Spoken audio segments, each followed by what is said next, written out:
Inilah saatnya benteng kokoh itu kembali dipatenkan. 3 tembok baja yang siap meredam badai apapun di jantung pertahanan Garuda.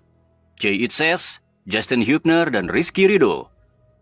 Sebuah trio yang tak selalu disanjung dengan sorotan glamor, tapi justru menjadi pondasi yang membuat timnas Indonesia berdiri tegak melawan siapapun yang menghadang. Mereka bukan nama-nama mahal yang jadi headline di bursa transfer. Tapi ketika ketiganya berdiri sejajar, pertahanan timnas Indonesia seakan berubah wujud menjadi salah satu tembok terbaik di Asia. Ya, kita tak bisa berbohong. Trio ini masih terbaik hingga detik ini. Bukan karena mereka yang paling mahal, tapi karena mereka yang paling padu. Karena ternyata di atas harga pasar, chemistry adalah segalanya.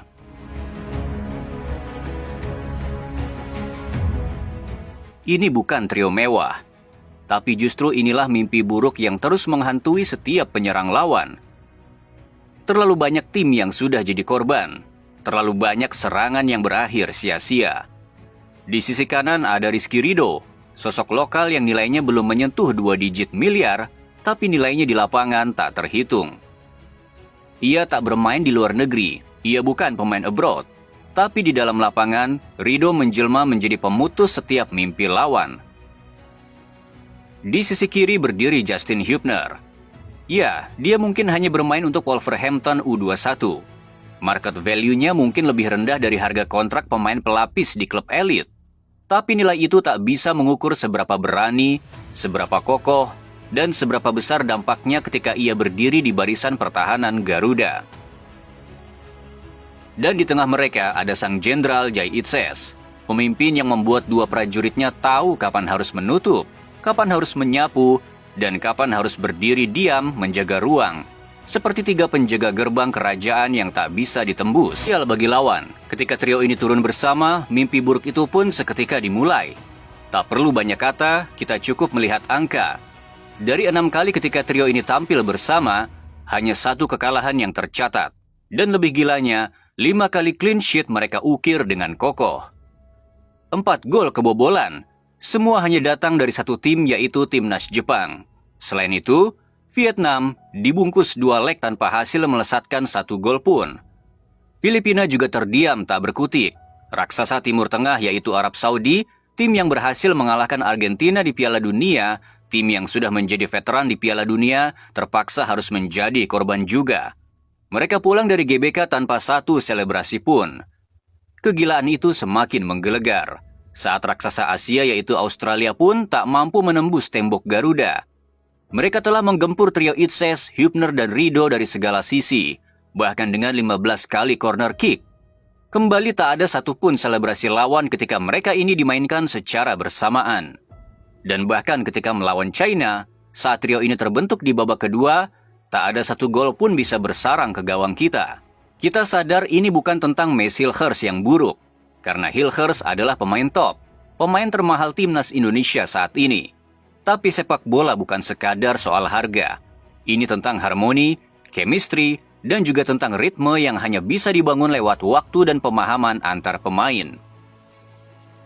Messi Hilgers tetaplah kelas dunia, tapi siapapun pelatihnya haruslah paham, harus mengerti bagaimana menempatkan seorang Messi menjadi benteng yang juga sama kuatnya.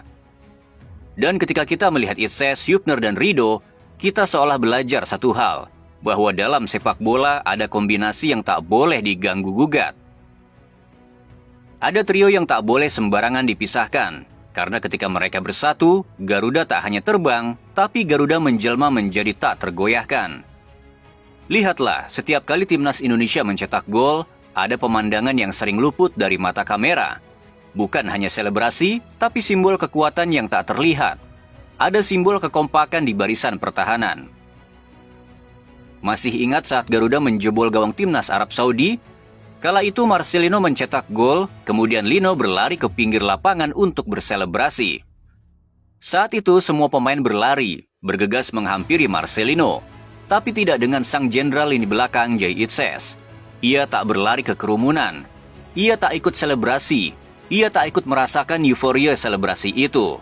Ia memilih arah yang berbeda. Ia melangkah menuju 2 adiknya di belakang. 2 tandem yang telah digempur habis-habisan oleh lawan. Itses memeluk mereka dengan erat. Bukan sekadar pelukan, tapi seperti ada pesan yang disampaikan tanpa kata.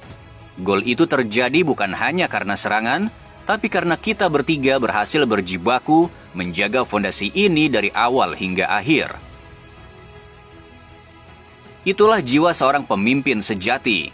Di balik sorak-sorai publik, Jay menanamkan satu filosofi yang akan terus hidup dalam skuad Garuda.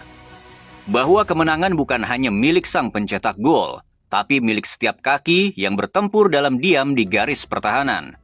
Dan dalam pelukan itu, kita melihat sesuatu yang lebih dari sekadar selebrasi. Kita melihat kebersamaan, kita melihat pengakuan, kita melihat bahwa benteng pertahanan ini dibangun bukan hanya dengan taktik, tapi dengan kebersamaan. Jay Itses berdiri sebagai komando. Rido serta Hübner adalah tangan kiri dan tangan kanan sang kapten. Mereka bergerak dalam satu frekuensi. Mereka bertarung dalam satu irama. Mereka bertahan bukan karena sistem semata, tapi karena kepercayaan penuh antar satu dengan yang lain. Ketika kita melihat trio ini bermain, kita seperti diajarkan satu pelajaran penting dalam sepak bola. Jika dalam satu lini pertahanan ada satu pemimpin yang benar-benar memahami peran dan ritmenya, maka dua lainnya akan menjelma menjadi pelindung yang tak tergantikan. Rido dan Hübner mungkin bukan bintang headline di Eropa, tapi mereka adalah dua ujung perisai pertahanan yang bergerak sempurna dalam bayang-bayang Jay Itses. Dan di balik kemenangan Garuda, selalu ada benteng tak terlihat yang membuat kemenangan itu layak untuk dirayakan. Trio ini bukan sekadar kombinasi pemain. Mereka adalah simbol dari tiga elemen yang membentuk kekuatan absolut di lini belakang Garuda. Jay Itses menggambarkan ketenangan, sosok pemimpin yang berdiri tenang di tengah badai. Ia mengatur ritme, membaca arah, dan menenangkan setiap kepanikan di sekelilingnya. Jay adalah otak dari barisan pertahanan Garuda. Dan Rizky Ridho menggambarkan kecepatan. Ia melesat bagai seorang adik kecil yang selalu siap berlari untuk membackup sang kakak. Menutup ruang sebelum lawan sempat berpikir, menyapu bola di detik terakhir, dan menjadi denyut nadi agar pertahanan Garuda tetap hidup. Juga ada Justin Hübner. Ia adalah kengerian. Ia datang dengan tatapan tajam, bermain dengan intensitas tinggi, dan membuat setiap striker lawan berpikir dua kali untuk mendekat. Ia adalah energi buas yang meneror lawan bahkan sebelum peluit dibunyikan. Banyak yang berkata Jay Itses adalah penakluk bola atas. Rido adalah panglima duel bola bawah. Namun Hübner sungguh berbeda dari dua kakaknya. Ia bagai predator yang siap menerjang. Ia kerap kali menempatkan kakinya lebih tinggi daripada kepala lawan. Oleh karena itu, mereka bukan sekadar trio. Mereka adalah formasi terkuat dari seluruh formasi pertahanan timnas yang pernah kita saksikan. Jay Itses adalah sang marker, penjaga ruang yang tahu kapan harus membunuh alur serangan. Rizky Ridho adalah sang stopper, pemotong jalur hidup lawan bahkan sebelum sempat bernapas. Dan Justin Hübner adalah si agresor, sang penghancur yang membuat lawan kehilangan nyali. Dalam formasi ini mereka tak hanya saling melengkapi, mereka saling menguatkan, saling menyempurnakan, dan menjelma menjadi benteng Garuda yang tak tertembus. Satu bertahan dengan kepala dingin, satu bertarung dengan kecepatan insting, dan satunya lagi menyerang dengan jiwa petarung dengan nyali yang sudah terbakar.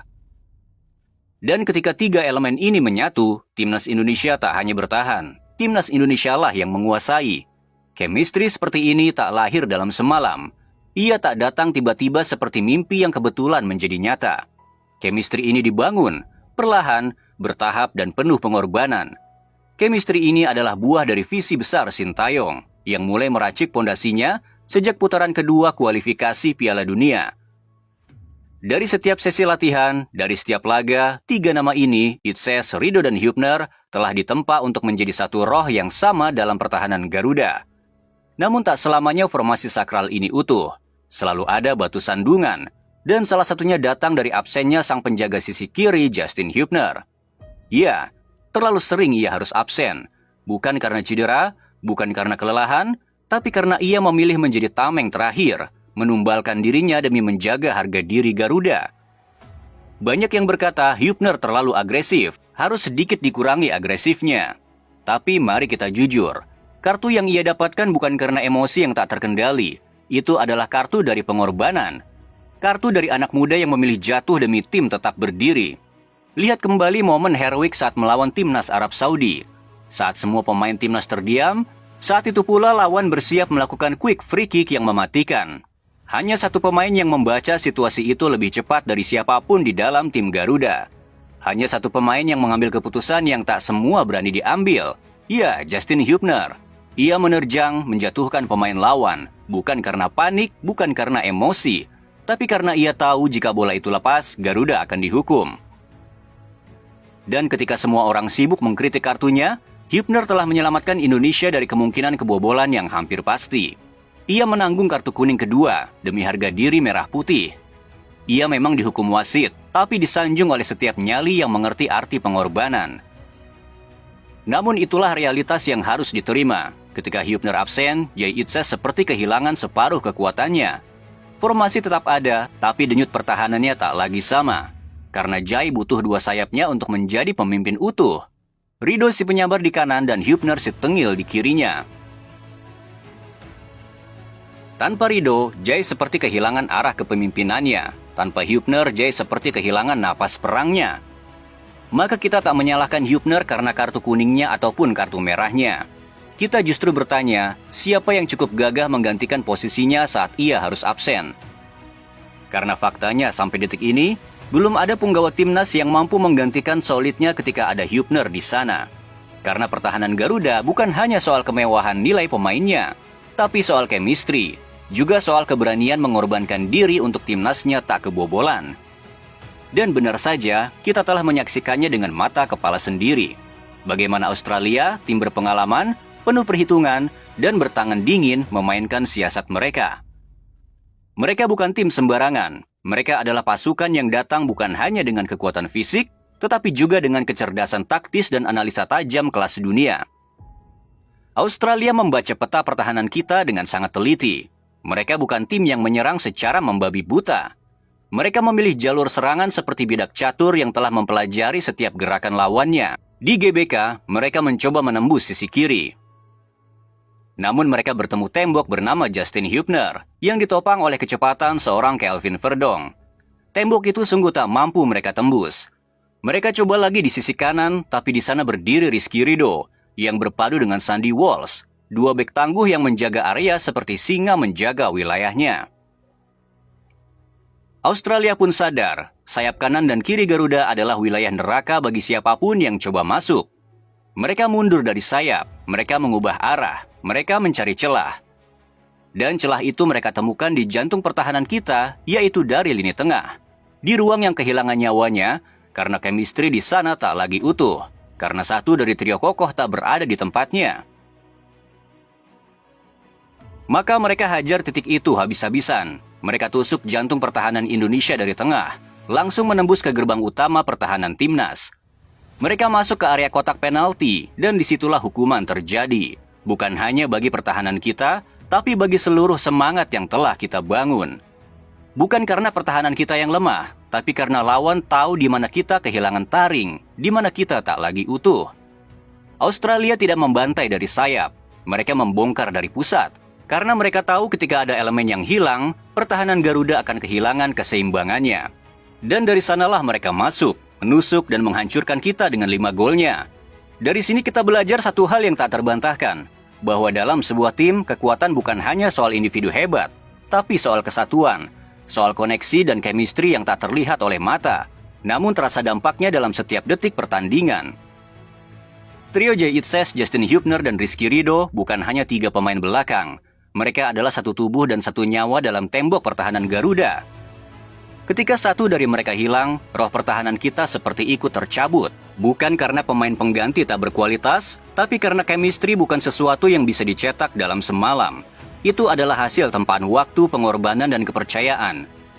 Dan disitulah pelajaran paling mahalnya, bahwa dalam skuad yang ingin menaklukkan dunia, rotasi harus cerdas, bukan sekadar eksperimen tanpa perhitungan yang matang. Maka inilah peringatan yang nyata, jika kita ingin melaju ke Piala Dunia, maka pertahanan ini tak boleh goyah, formasi ini tak boleh sembarangan diganti. Karena di balik angka clean sheet, di balik statistik dan grafik permainan, ada satu elemen tak kasat mata yang paling menentukan, yaitu chemistry. Dan chemistry itu telah dimateraikan oleh darah, keringat, dan loyalitas dari trio Garuda, Jay Itzes, Justin Hubner, dan Rizky Ridho. Karena bersama mereka kita bukan sekadar bertahan, kita sedang membangun tembok tak tergoyahkan untuk mimpi menuju Piala Dunia 2026.